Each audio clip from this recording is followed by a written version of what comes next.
Hello students, मैं गुरुदीप आपका हार्दिक अभिनंदन करता हूं NIOS इन्फो में। तो हम कर रहे थे NIOS मैथमेटिक्स का चैप्टर नंबर 1 नंबर सिस्टम, जिसके मैंने 2 वीडियो पहले बना दिए थे। पहले पार्ट में हमने सीखा कि नंबर्स क्या होते हैं और उनके किस प्रकार के टाइप होते हैं, और दूसरे पार्ट में हमने पहली प्रश्नावली के 5 नंबर तक क्वेश्चन सॉल्व कर लिए थे। और इस वीडियो में हम आगे पूरी प्रश्नावली खत्म करने जा रहे हैं। 5 नंबर के आगे के जो क्वेश्चंस हैं वो सॉल्व करेंगे, तो बने रहिएगा वीडियो में। तो पढ़ते हैं क्वेश्चन 6 की तरफ और देखते हैं क्वेश्चन 6 में हमसे क्या कह रहा है। तो क्वेश्चन 6 में हमसे कह रहा है, निम्न में से कौन सी परिमेय संख्या पूर्णांक है। यहाँ पर हमें कुछ परिमेय संख्याएं दी हुई हैं और हमें इनको टोटल डिवाइड करके, यानी इनको ऊपर नीचे से काट पीट के बताना है कि कौन कौन सी संख्या इनमें से पूर्णांक बनेगी। सबसे पहले माइनस का 10 तो हमारा पहले से एक नेगेटिव पूर्णांक है, नेगेटिव इंटीजर है, तो हम लिख लेंगे यहाँ पर आंसर में। दूसरा 5/15, तो 5 1 5, ठीक है। 5 3 15, तो 3/1 हमारा 3 होता है, तो 3 भी हमारा एक पॉजिटिव पूर्णांक है, यानी पॉजिटिव इंटीजर है। अब माइनस का 5 माइनस का 5, वो भी माइनस का 1 आएगा कट के, इधर आएगा 5 3 15, तो क्या आया माइनस का 1/5 और माइनस का 1/3, सॉरी, तो माइनस का 1/3 तो हमारा कोई पूर्णांक नहीं होता है, तो इसे नहीं लिखेंगे। अगली जो संख्या है 13.5, ये भी हमारे पूर्णांक नहीं होगी, क्योंकि ये दोनों संख्याएं अपने पहाड़े से और किसी और के पहाड़े से नहीं कटती, अपने पहाड़े और एक के पहाड़े से कटती है। अगली संख्या है 9/27, तो 9 1 9, 9 1 9 और 9 3 27, तो 3/1 3 अगेन, 3 भी हमारा पूर्णांक है, मतलब 3 दोबारा आ गया। अगली संख्या है 7 × 3/14, ठीक है। तो सिंपल तरीके से काटते हैं। 7 1 7, 7 2 14, 3 1 3, तो 3/2 आ जाएगा। ये 3/2 तो कोई पूर्णांक नहीं होता, तो इसे हम नहीं लिखेंगे। अगली संख्या है माइनस का 6/-2, माइनस से माइनस कट हो जाएगा, ठीक है। 2 1 2 और 2 3 6, एक बार फिर से हमारा 3 आ गया। 3 पूर्णांक होता है, इसलिए मैंने लिख दिया। तो इन सारे नंबरों में से जो भी आंसर आता है, ये सारी संख्या उसमें पूर्णांक होगी। इन सारे नंबरों में से जो भी आंसर आता है, ये संख्या उसमें पूर्णांक होगी। इसी के साथ क्वेश्चन नंबर 6 होता है खत्म। बढ़ते हैं क्वेश्चन नंबर 7 की ओर और देखते हैं क्वेश्चन नंबर 7 में क्या कह रहा है। तो क्वेश्चन नंबर 7 में हमसे कह रहा है, दी गई परिमेय संख्याओं के लिए 3 समतुल्य रूप की परिमेय संख्या लिखिए। तो हमें यहाँ पर 3 परिमेय संख्या दी हुई है। सबसे पहले जो हमारी परिमेय संख्या है क्या है, 2/5। तो हमें करना क्या है, इनका समतुल्य रूप लिखना है, वो भी 3 तो ये समतुल्य रूप क्या होता है एक बार समझते हैं। अभी हमने पिछले क्वेश्चन में एक संख्या को हल किया था, यानी भाग किया था, क्या था वो 27/9, ठीक है। अब हमने सेम नंबर से ऊपर और नीचे डिवाइड कर दिया था, यानी हमने इसे 9 से डिवाइड कर दिया था, ठीक है। तो 9 1 9 और 9 3 27, तो इस तरह से हमने इसे काट के इसे 3 के रूप में ले आए थे, ठीक है।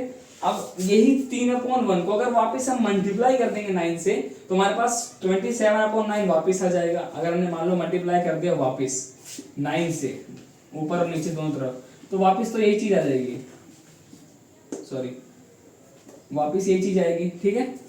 तो हमें इस बार डिवाइड नहीं करना, हमें इन नंबरों से सेम नंबरों से ऊपर और नीचे मल्टीप्लाई करना है। एक बार मैं इसे करके दिखा देता हूं, तो आप समझ जाओगे क्या करना है। सबसे पहला वाला क्या है 2/5, इसका हमें तीन समतुल्य रूप बताने हैं, तो सबसे पहला समतुल्य रूप, ठीक है, पहला वाला रूप 2/5। अब इसे ऊपर नीचे सेम नंबर से मल्टीप्लाई कर देते हैं, ठीक है।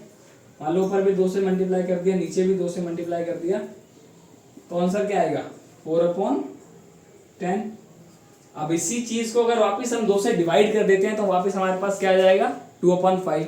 तो ये तो हमारा एक समतुल्य रूप हो गया। दूसरा समतुल्य रूप मैं निकाल के दिखा देता हूं। अभी तो हमने 2 से मल्टीप्लाई किया ऊपर नीचे, अब सेम नंबर को हम 3 से मल्टीप्लाई कर देते हैं ऊपर नीचे, नीचे भी ऊपर भी 3 से मल्टीप्लाई कर दिया, तो क्या आया हमारे पास 6/15। अब इसे 3 से डिवाइड कर देंगे ना वापस, तो हमारे पास वापस ये वाली संख्या आ जाएगी, ठीक है। तो 2 समतुल्य रूप हो गए। तीसरा आई होप आपको समझ आ गया होगा, तो तीसरा वाला आप खुद भी कर सकते हो ऐसे। 2/5 मल्टीप्लाई भी हमने 2 और 3 से तो कर दिया, अगला नंबर है 4, 4 से कर दोगे तो क्या आएगा 2 4 ज़ा 8, 2 4 ज़ा 8 अपॉन में 5 4 ज़ा 20। ठीक है, सेम नंबर को अगर हमने 4 से डिवाइड किया तो ये आ जाएगा, 4 से मल्टीप्लाई किया तो ये आ जाएगा। आई होप आपको समझ आ गया ये चीज़। तो ये बहुत आसान सी चीज़ है, मैंने पहला तो सॉल्व कर दिया, पहले के आपको 3 एग्जांपल्स दे दिए हैं।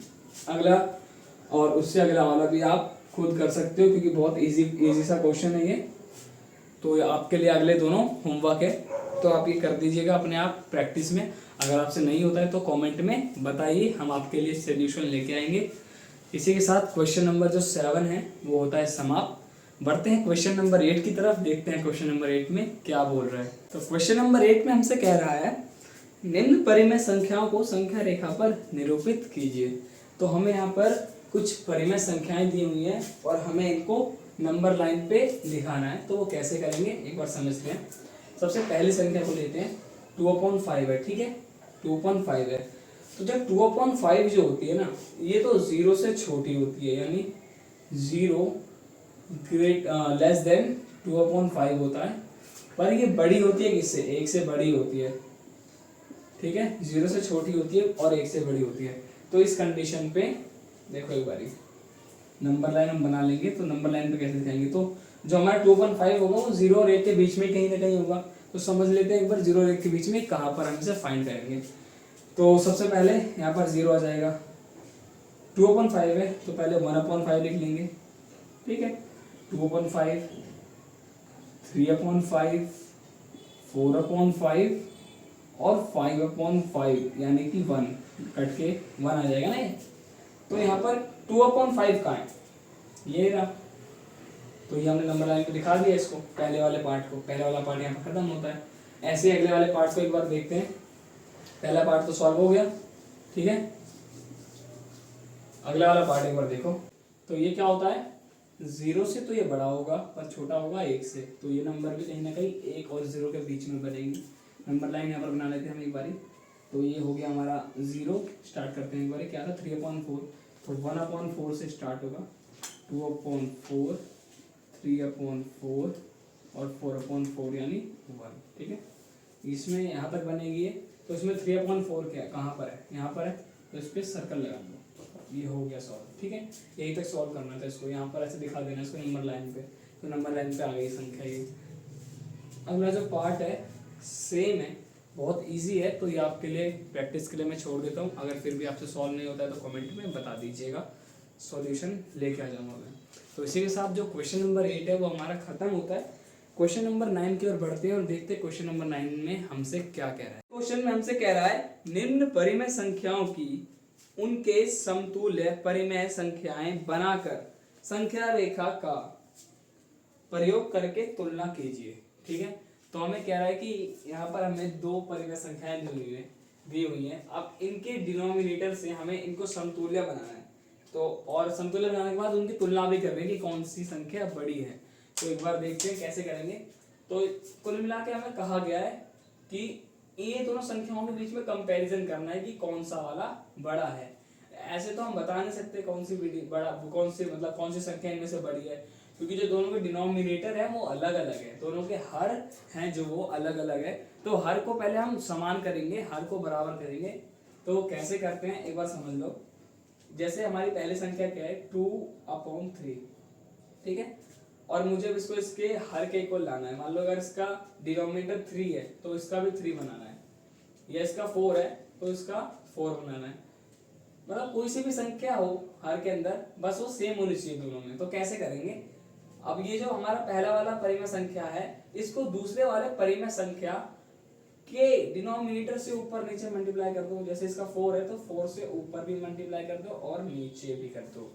इसका जो परिणाम आएगा वो क्या आएगा, 2 4 से कितना होता है 8, 3 4 से 12।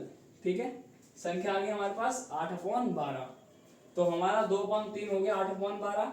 अब ये चीज सेम चीज कर दो 3/4 के साथ, इसको मल्टीप्लाई कर दो 3 से। अभी हमने 4 से किया था, 3 से कर दो इसको ऊपर नीचे को। ठीक है, 3/3 इसको मल्टीप्लाई कर दो, 3 तिया 9, 4 तिया 12।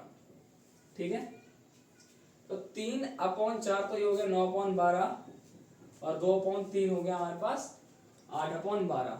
ठीक है, तो इनमें से कौन सी संख्या बड़ी होगी, 8/12 या 9/12? बताइए। 8/12 छोटी संख्या होगी और 9/12 बड़ी संख्या होगी। इस हिसाब से हम क्या कह सकते हैं, हमारा जो 9/12 यानी 9/12 होगा, ये बड़ा होगा किससे, 8/12 से।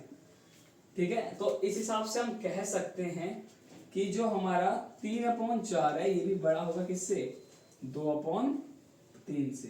ठीक है, तो ये ऐसे सॉल्व करना है, करना कुछ नहीं है, बस इसके डिनोमिनेटर से क्रॉस मल्टीप्लाई करना ऊपर नीचे दोनों तरफ, और इसके डिनोमिनेटर से इसको जो संख्या आएगी उन्हें कंपेयर करना है कि कौन सी बड़ी है, क्योंकि अभी इन दोनों का जो डिनोमिनेटर है वो सेम है, तो ऊपर वाली संख्या की वैल्यू कितनी है वो देख के हम बता सकते हैं कि कौन सी वाली संख्या बड़ी है।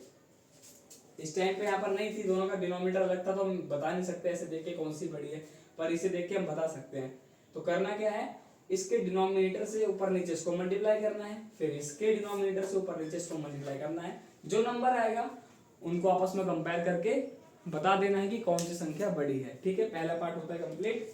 दूसरे पार्ट देखते हैं क्या कह रहा है दूसरे पार्ट में। दूसरा पार्ट आप खुद करिएगा आपकी प्रैक्टिस के लिए। पार्ट थ्री करते हैं हम एक बारी। पार्ट 3 यहाँ पर लिखा हुआ है 3/7 और 5/11।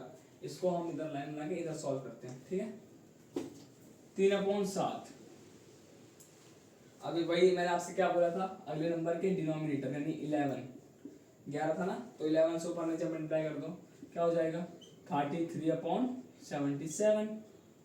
ठीक है, अब इधर यही चीज इस नंबर के साथ कर दो, 5/11 को मल्टीप्लाई कर दो किससे, 7 से, क्या जाएगा 35/77।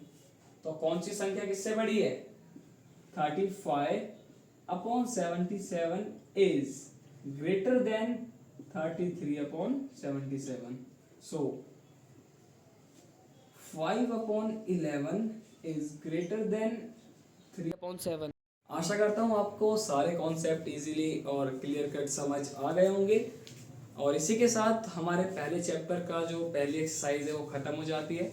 और जो भी क्वेश्चन मैंने आपको एक्सरसाइज में प्रैक्टिस करने के लिए दी है, अगर आपको नहीं समझ आते हैं तो कमेंट में बता दीजिएगा, मैं आपके लिए एक सॉल्यूशन वीडियो लेके आऊँगा उन सभी क्वेश्चंस की। और अगर आपको NIOS में एडमिशन लेना है तो नीचे दिए गए नंबर पे आप संपर्क कर सकते हैं, और किसी भी प्रकार के NIOS के सब्जेक्ट के नोट्स या फिर NIOS से जुड़ी किसी भी प्रकार की इन्फॉर्मेशन जो आपको चाहिए हो, उसके लिए आप हमारे टेलीग्राम चैनल और जो हमारा व्हाट्सएप ग्रुप चैनल है उसे ज्वाइन कर सकते हैं, और इस चैनल को सब्सक्राइब कर सकते हैं। मिलते हैं अगली वीडियो में, तब तक के लिए बाय, जय हिंद, जय भारत।